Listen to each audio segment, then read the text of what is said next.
It's your girl Wanda's God's Brat of Watching Wanda's World. And this evening I have with me my personal barber, Lattimore. Hey Lat, How how are everybody you, doing? brother? I'm good. How you feel? I'm hanging in there. I ain't complaining. I ain't complaining. So let me get this out the way. Yes, I Good, know my good. barber is handsome, but stay out of his inbox, ladies. He's a married man. All right. Don't come up here flirting. All right. All right. Now that we got that understood. All right, because that's my sister. All right then. So Lat is my personal barber. You guys see me every week. Now I only get my hair cut once a month. So when I'm looking rough, don't blame him. That's me. Okay. All right, diva on a budget. So he really hooks your girl up. I went to him earlier today because I wanted to have a fresh cut for this interview. I even colored my hair, y'all. I know y'all was tired of my ombre that was like way up here. Yeah. So let tell me. I'm just gonna get right in because I want my fellas Mhm. to become involved. How many people do we have? Oh, actually, we don't have anybody just yet. And let me Okay. turn this down. Hold on one second. Let me just do some. Hi, Dolores, my love. I'm gonna turn my volume down on my computer so we don't have any echo.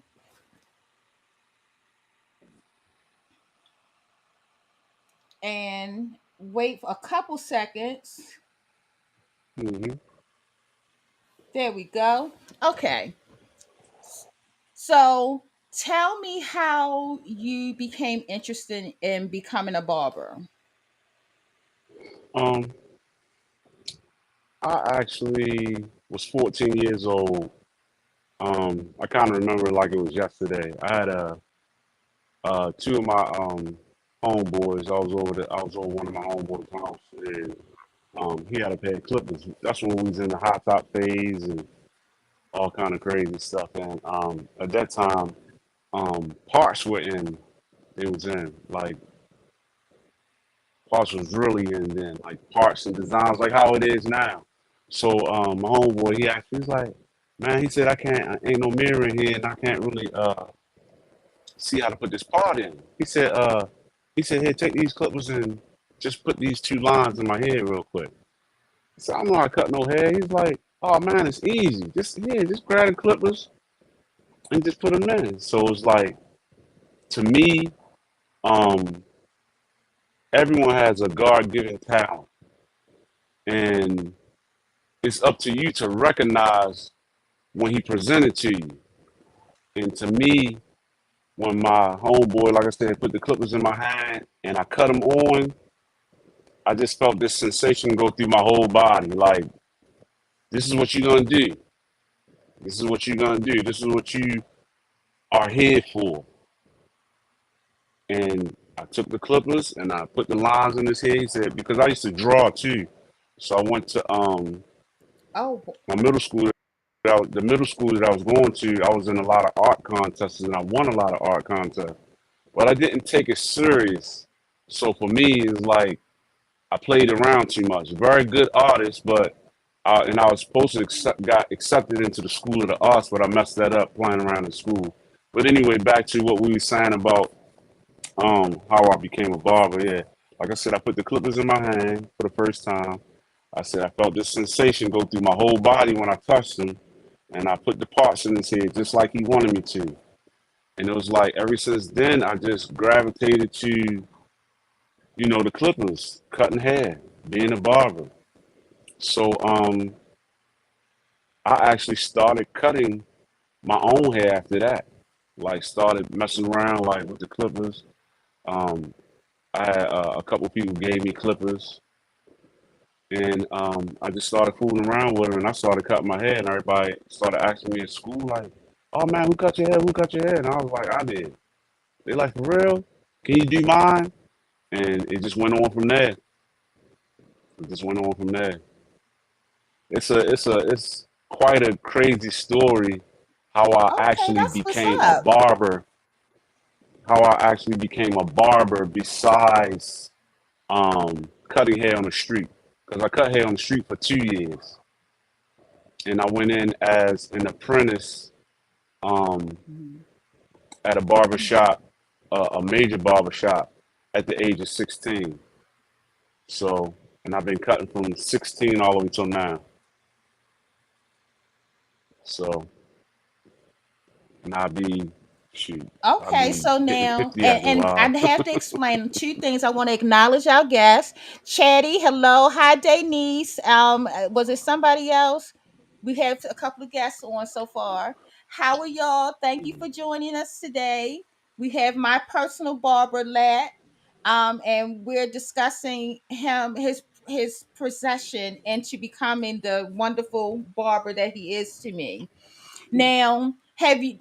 I know you said that something went through you. Did you consider any other trades or any other jobs, and then said, "No, that's not for me"? Oh, and let me explain this too to anyone. If there's a little bit of a delay, it's because I'm listening to that from my cell phone. And hi, Camille, my cousin is on. Hi, love, I love you. And so there's a little bit of a delay, it's because of real time for it to go to social media, so bear with us, okay? But going back to the question, lad, anything else that you considered doing? Um, I considered quite a few things. Go ahead, get out, get out, get out. I consider a few things. I play semi-pro football for the Bucks. I actually got chosen to actually play on the team back in the day. Um, I'm sorry, let me back it up. I Mhm. played semi-pro for the Bucks. One of my clients were playing for had interviews for the Ravens. I was supposed to play for them. I actually still have my my practice getting stuff in the closet. I always keep it as a reminder of what I another thing that I could have been doing besides barbering and but your girl told me no, you can't do that. She told me I couldn't play. For the simple fact that what was going on with that, this what happened with that. I had like I said, I had the interview to go trial for them, and they was saying that I was like a shoo-in. The reason why is because I practiced martial arts for so many years as well, and they needed someone to get up the middle to attack the quarterback or whatever the case may be. And they saw that. They saw that. So it was a couple of people that actually it got picked off my semi-pro team that played with them. That actually played with them. So um, Mm. I had a chance to play for them. I had a chance to become a boxer. I did kickboxing, like I said, for years, for many, many, many years. Trophies, medals, all that stuff. Did everything. Um, I worked for UPS. They tried to get me to work there full time, and the money that I was making, I was like, it's not nowhere near what I make, during the day cutting hair. So I tried everything. I was a tow truck driver. I did a little bit of everything, but none of it was my calling. None of I just had to stand fast and keep doing what I was Mm-hmm. here to do, and that's become a barber. So I've been doing, like I said, I've been doing it from then till now. I You know try to what? do I other I things. I feel try to get that. away from it, but I try to do other things, but I just couldn't. I try to step away from it. Try many, many things. Okay, so it's like what's for you is for you and nobody else. Right. And nobody else. Yep. You try other avenues. So what do you find so fulfilling about being a barber? What do I find so fulfilling about it? Um, for me, it's not work. I don't feel like it's work. So for me, it actually feels like Mhm. it's fun. It's fun. Uh, it's art. Mhm. You get to have people come in. Um, Everybody don't look their best or feel their best when they come in. But when they leave, you would think they had $1 million in their pocket. So um, that's fulfilling to me. It makes me feel good. I was like, okay, I did my job. I did what I did what they asked me to do, and I try to go beyond. I try to go beyond, put my own little twist on, um, and majority of the time people love it. They love it. So and I offer like other different specials and stuff like that. Like other things I do too. Like I know as you know I don't know if you know, but I cut like a few people um, from city that passed away. I cut their hair and everything for like the funerals and stuff like that. I just did maybe probably like 3 or 4 in like the last year. Not everyone from city though, but um, I did like probably like a good 3 or 4 like in the last probably since this new year that started actually since January till Hmm. now. So that's another thing that I do. But a lot of people feel like that's Okay. even like they like you done went beyond, because for some people it's like it's kind of I don't want to use the wrong word, but to them it's like it's creepy. You know what I'm saying? But you have to have the right mindset and everything to be able to do Hmm. something like that. Like I pray before I do it. I get I make sure I have my mind right, everything like before I Hmm. go and do anything like that. You know what I'm saying? So it's just a blessing that I'm able to do, you know, Right, right. things of that nature. My the first person that I ever done like that was my father. Hmm. So once I got past him doing that, then I was able to do anybody else.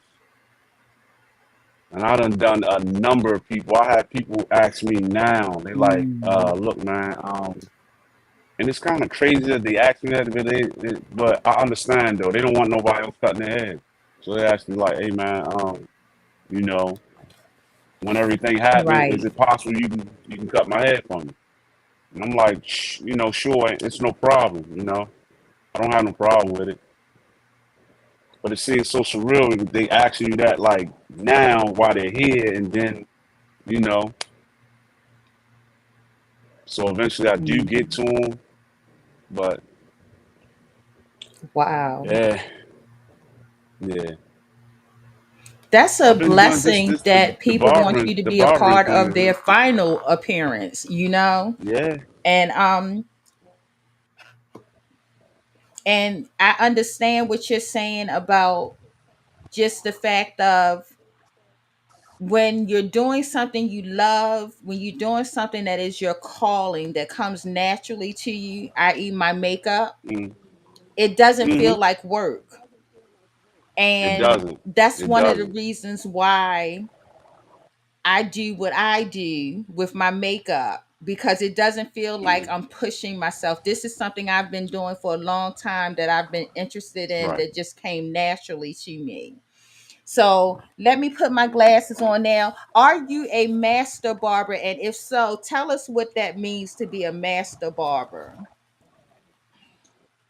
Yes, I am a master barber.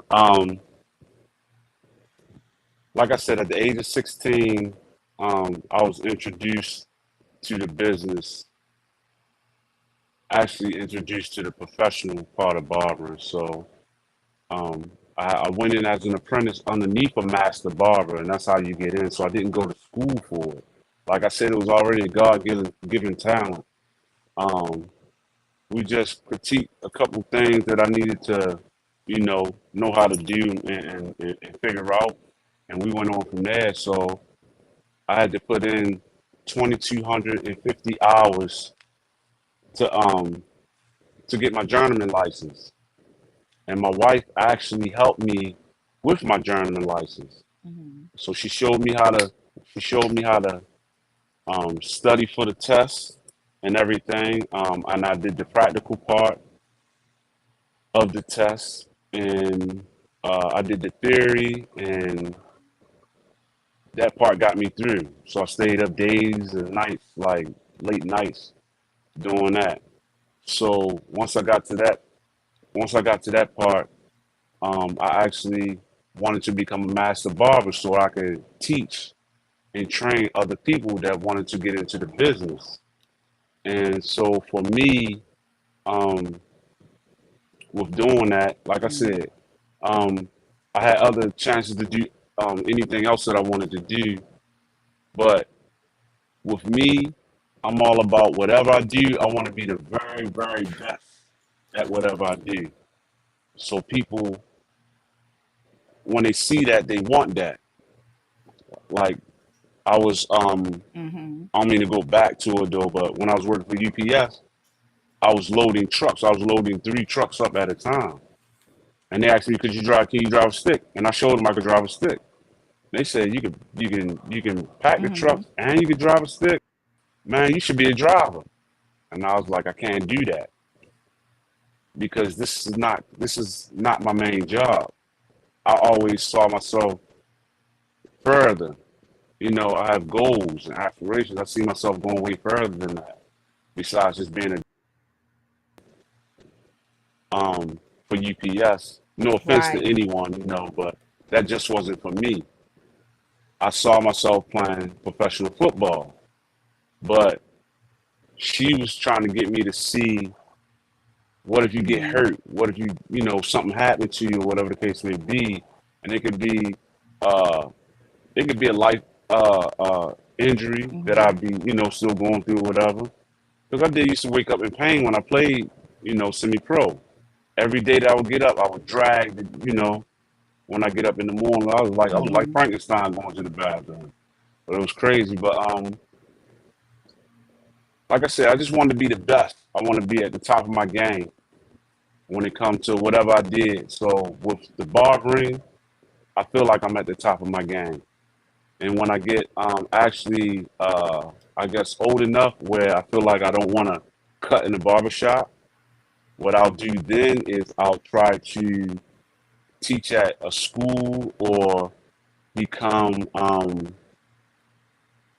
either I'll teach at a school or I'll probably go around to the shops and, you know, checking for license and stuff like that, that nature. So, Okay. Okay. yeah. So now, do people sit in your chair like they do with a bartender and start? These are my confessions. Sit in my chair as well. I'm sorry. It's crazy. You said, do people sit in my chair and do what? Oh, do they sit in your chair and start like these are my confessions, like they do with a bartender? I mean, I have to Oh, say, yes, they ladies, do. that when I come into the shop, first of all, it's a go on, lad. You go on. I know it's a delay. What you saying now? I'm sorry. I couldn't hear you. You said, say that one more time. Okay. So I was saying to everyone that when I come into the barbershop, first of all, it's appointments only. Hey Yes, Mike. yes. It's appointments only. I never have to wait. Um it's very clean. It's very Hmm. respectful. The language is appropriate. I mean, like it's everything that you want in a professional business. Excuse me, live TV, y'all. Hey, baby. The man just came in the house. Gotta acknowledge the king, ladies. I don't care what I'm doing. Acknowledge your king. Hi, Yes. Cassandra. Thank you for tuning in. So, it's located at 8110 Harford Road if you're in Maryland, and the I'm very comfortable there. I never feel like I'm out of place. So Hmm. that's a very good thing to me. Now, but what I was asking you before that, I was asking you like, do people come and sit in your chair like they do at with a bartender and start confessing everything to you? Yes, A they do. silly question. I done heard so many different crazy things. all kinds of stories all the time, everyday practice. If it ain't from my other barbers, it's the clients, or people just want to stop in. I ain't seen in a while and come to chit chat, sit down for a second and spill some stuff, or any type of just crazy news or whatever. Yeah, all the time. I get it all the time. Mhm. The barbershop is like Okay. Now, what kind you. of advice would you give to any young man out there that's searching for their path or trying to figure out their way, and not just on a barbering tip? I respect you as a man, really, like, you and Don, like, marriage wise, family wise. Guys, when I did the wedding, and what was that, September, lad, for you and Don's vow renewal, or was it October? I think it was October, the end of October last It year. was a, This is the it gentleman's was whose it was in wedding it October. was, him and my sister Dawn. It was Yes, October. it Okay. was in October. So Hmm. just give the gentleman on closing. Okay, so in closing, give the gentleman just any words of inspiration, encouragement, motivation, how to follow their path, or whatever you feel is on your heart. And,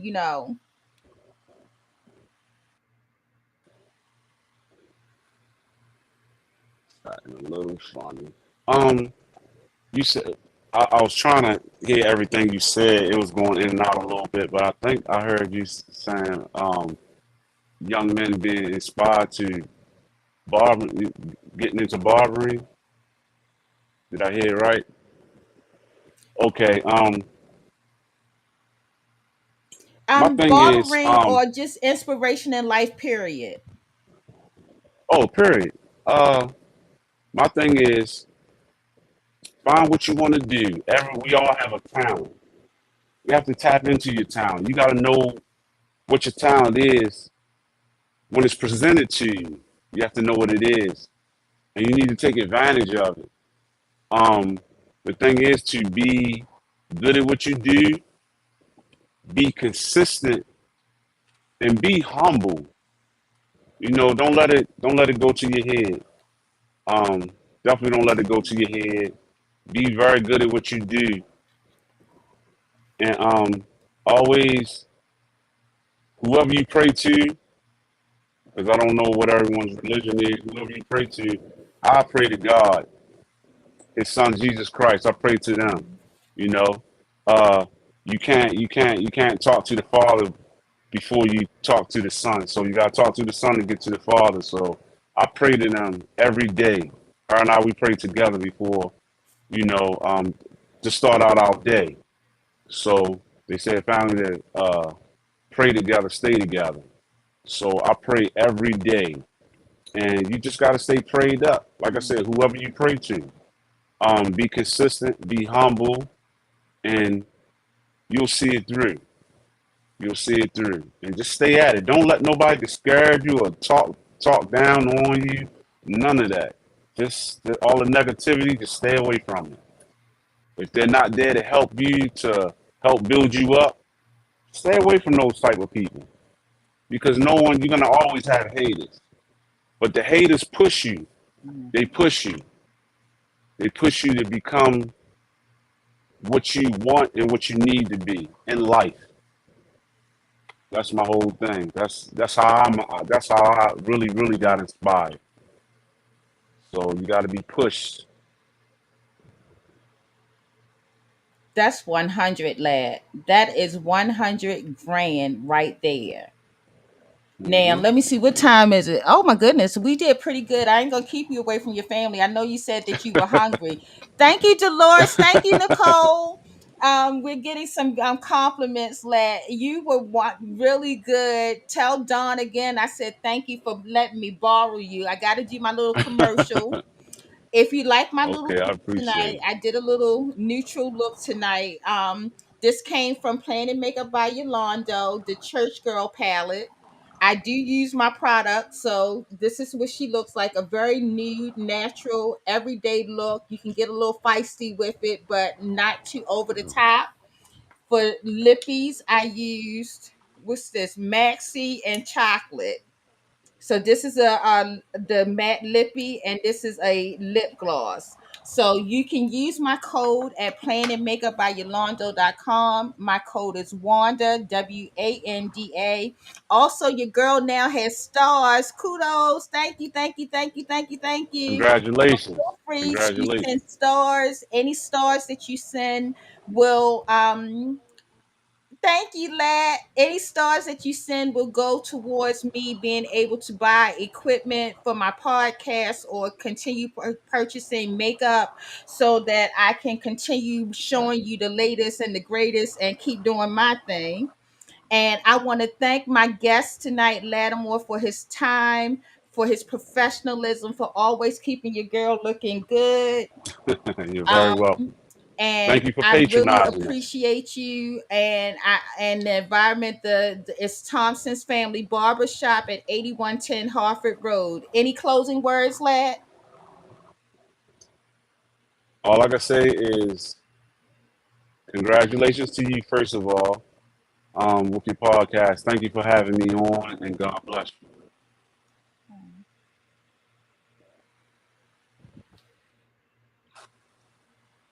Oh, no problem, no problem. My pleasure, my pleasure. So, with that, guys, I'm going to say thank you so much for tuning in tonight to my little. I try to do this podcast to just put something different in the atmosphere.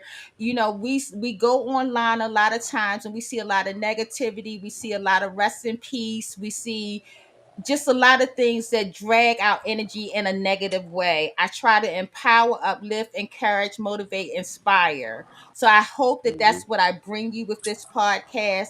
If you're interested in becoming a guest, hit me in the inbox and we can talk about it. So with that, I'm going to say peace and blessings. Remember that the enemy, peace.